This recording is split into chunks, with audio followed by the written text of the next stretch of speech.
Newton, and Porter, and the following counties in Illinois, Iroquois, and Kankakee. High wind warning in effect until 7 p.m. Central Daylight Time, or 8 p.m. Eastern Daylight Time this evening.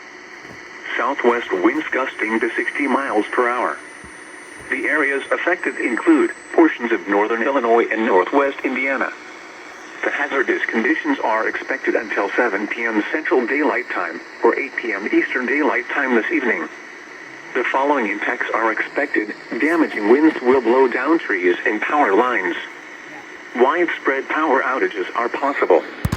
Travel could be hazardous for high-profile vehicles, especially on north-south oriented roadways.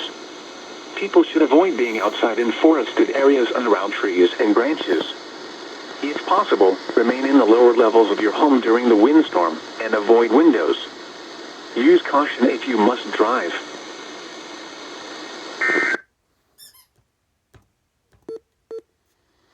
At 11 a.m. Eastern Daylight Time, at Lafayette, it was sunny,